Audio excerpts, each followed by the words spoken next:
పెద్దలు deputy CM గారు పవన్ కళ్యాణ్ గారు మాట్లాడతారు. నమస్కారం దేశం మీకు అవకాశం ఇచ్చినందుకు గౌరవ ముఖ్యమంత్రి గారికి ఈ ఎక్సైజ్ పాలసీ మీద ఈ శ్వేతపత్రాన్ని సమర్పించిన విధానం చాలా లోతుగా ఉంది, సమగ్రంగా ఉంది.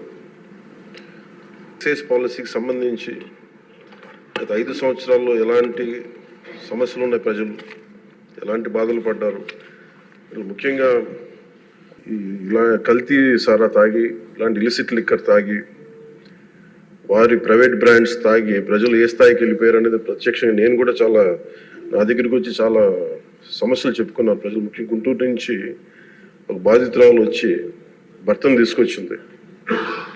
భర్తను తీసుకొచ్చి నా భర్త నన్ను కొట్టేస్తున్నాడు, మీరు మాట్లాడండి, వీళ్ళు మందు తాగిని చెప్పి ఆవిడ పాపం బాధపడుతుంటే ఉన్న దెబ్బలు చూపించింది. భర్తను అడిగితే భర్త ఏమన్నాడంటే, నేను ఎప్పుడు ఇలా చేసేవాడిని కాదు, మందు తాగగానే నాకు అట్లా అయిపోతుంది, ఇది నర్వస్ డిజార్డర్ వచ్చేస్తుంది, న్యూరలాజికల్ డిజార్డర్ వచ్చేస్తుంది అనేది తర్వాత దీంట్లో తెలియదు అధ్యక్ష. ఊనే ఒకసారి అంటే ఇది ఇంకా విష్ణుకుమార్ రాజు గారు చెప్పినట్టుగా ఇది ఇంకా 3,000 కోట్లుగా చాలా లోతైన దోపిడీ జరిగింది. దీంట్లో లాస్ ఆఫ్ కన్సిడరబుల్ రెవెన్యూ దాదాపు 18,860 కోట్ల 51 లక్షలు అనేది ప్రాథమికంగా తేలింది. దీంట్లో అంటే ప్రజలకు కావాల్సిన డబ్బు, ప్రజలకి రావాల్సిన డబ్బు ఇవన్నీ కూడా ఎక్కడికి వెళ్ళిపోయినాయి. నిన్న ప్రధానమంత్రి గారు మనకి కేంద్రం బడ్జెట్లో మనకి 15,000 కోట్లు ఇవ్వగానే ఇందాక గౌరవ ముఖ్యమంత్రి గారు చెప్పినట్టుగా మనం అందరం చాలా ఆనందపడ్డాం. దీంట్లోనే నిజంగా ఈ 15,000 చిల్లర కోట్లు మనకు వచ్చిందంటే అసలు క్యాపిటల్కి ఇబ్బంది కూడా ఉండేది కాదు. పోలవరం చాలా వరకు అయిపోయాయి. ఇవన్నీ పక్కన పెడితే అధ్యక్ష, నేను రివ్యూ చేస్తా ఉంటే ఒక 20,000 తీసుకున్నాడు ఒక అధికారి, మన ఏసీబీ వాళ్ళు తీసుకున్నారు, ఇంటర్ డిపార్ట్మెంటల్ ఎంక్వైరీ చేస్తాం అని చెప్పేసి ఒక రివ్యూ ఏదో కేసు గురించి చదువుతా ఉంటే తనకి కాంపెన్సేషన్ రావాలి, తనకి కోర్టుకి వెళ్ళారు. అది మాట్లాడుతున్నా ఒకటే అనిపించింది, ఒక చిన్నపాటి ఉద్యోగి తప్పు చేస్తే 20,000 రూపాయలు లంచం తీసుకున్నాడని చెప్పి లంచం తీసుకున్నందుకు ఏసీబీ ఎంక్వైరీ ఉంది, లేదంటే డిపార్ట్మెంటల్ ఎంక్వైరీ ఉంది. అలాంటిది రాష్ట్ర వ్యవహారాలు నడిపే ముఖ్యమంత్రి కానీ వారి సంబంధిత సభ్యులు కానీ స్టేట్ ఎక్స్చెకర్కి 18,860 కోట్ల రూపాయలు పైచిలకు ప్రప్రథమంగా ఇక్కడే మనకు తేలుతూ ఉంటే వీళ్ళు శిక్ష పడకుండా ఎలా తప్పించుకుంటారు? శిక్ష పడాలి. మనకి నైతిక బలం, నైతిక హక్కు ఎలా ఉంటుంది అధ్యక్ష? మనకి ఒక అధికారి 20,000 రూపాయలు నువ్వు తప్పు చేశావని చెప్పి ఏసీబీకి పట్టిస్తున్నావు. వీళ్ళేమో దారుణంగా 18,000 కోట్లు అటు ప్రజల్ని కనీసం వాళ్ళ క్వాలిటీలు మన లిక్కర్ మనకి తాగాలని చెప్పి ఎవరిని మనం కూర్చోబెట్టి మనం పెంపొందించట్లా. ఓకే, ఒక వ్యసనం అనుకోండి, దానికి ఏదైనా పేరు పెట్టుకోండి. ముఖ్యంగా మనకి మద్యపాన నిషేధం అనేది చాలా చాలా కష్టమైన విషయం, ముఖ్యంగా ఆంధ్రప్రదేశ్.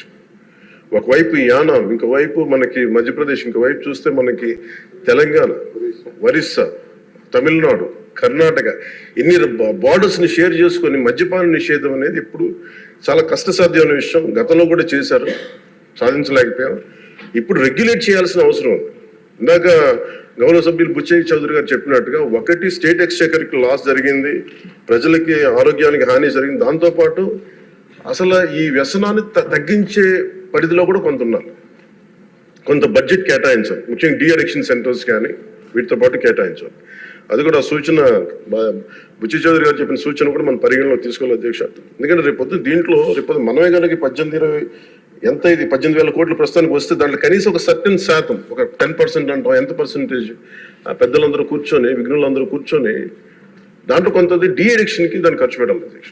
కేవలం దాన్ని ఆదాయంగా చూడకుండా అట్లీస్ట్ ఒక 10% డీ అడిక్షన్గా దాన్ని డీ అడిక్షన్ సెంటర్స్ ఖర్చు పెట్టాలి. కానీ అన్నిటికంటే కూడా ఈ రోజున మన గౌరవ ముఖ్యమంత్రి గారు చెప్పింది, వీళ్ళని ఎలా ఇన్వెస్టిగేషన్ అంటే అలిగేషన్స్, దీంతో ఎండ్ అయింది ఈ ప్రజెంటేషన్. ఇదే కనుక ఈ రోజున మనకి క్లాప్ మిత్రాస్కి ఈరోజు డబ్బులు లేక పంచాయతీ బోర్డులో దాదాపు 9 నెలల నుంచి మనకి జీతభత్యాలు లేక ఒక 59 మంది నలిగిపోతాం. అలాగే ఫీజు రీయింబర్స్మెంట్ లేక విద్యార్థులు నలిగిపోతా ఉన్నారు. స్టేట్ ఎక్స్చెకర్లో డబ్బులు లేవు. కానీ అందరూ ఇన్ని కోట్లాది మంది జీవితాలతో ఆడుకుని వీళ్ళ చేతుల్లో మటుకు ఇన్ని వేల కోట్లు, దాదాపు విష్ణుకుమార్ రాజు గారు చెప్పినట్టు 30,000 కోట్లు వెళ్ళిపోయాయి. 18,000 కోట్లు ముందస్తుగా తెలుస్తుంది కానీ ఇంకా లోతుగా చూస్తే అది చాలా పెద్ద ఇది స్కామ్, ఇది దోపిడీ. వీటిని కనుక మనం వదిలేస్తే తప్పు చేసిన వాళ్ళని గత ప్రభుత్వం సంబంధించిన ఇది ఇట్స్ నాట్ అబౌట్ వెండట పగా ప్రతీకారం కాదు, కానీ వీళ్ళని స్వేచ్ఛగా కనుక వదిలేస్తే వాళ్ళ అదృష్టవశాత్తు ఈరోజు వాళ్ళు అక్కడ లేరు. వాళ్ళు కనుక ఉండుంటే వాళ్ళకి నిజంగా వాళ్ళకి సమాధానం చెప్పాల్సిన పరిస్థితి ఉండేది.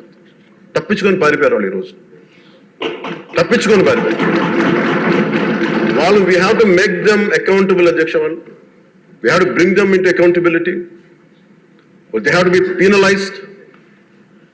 వాళ్ళు దయచేసి గౌరవ ముఖ్యమంత్రి గారికి నేను మీ తరపు నుంచి ఆయనకి తెలియజేసుకున్న అధ్యక్ష, దయచేసి వీరిని please we have to penalise them sir. వాళ్ళకి సరైన శిక్ష పడాలి సార్. వీళ్ళకి తప్పించుకోవడానికి కుదరదు సార్.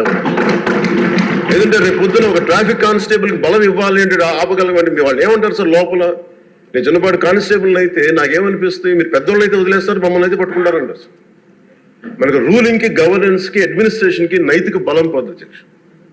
ఐ రిక్వెస్ట్ యూ, నేను మిమ్మల్ని నేను ఉద్దేశించి అందరినీ హౌస్ మెంబర్స్ గౌరవ సభ్యులందరినీ గౌరవ ముఖ్యమంత్రి గారిని అడుగుతున్నాను అధ్యక్ష మీ ద్వారా. They have to be punished and they have to be penalised whoever they are.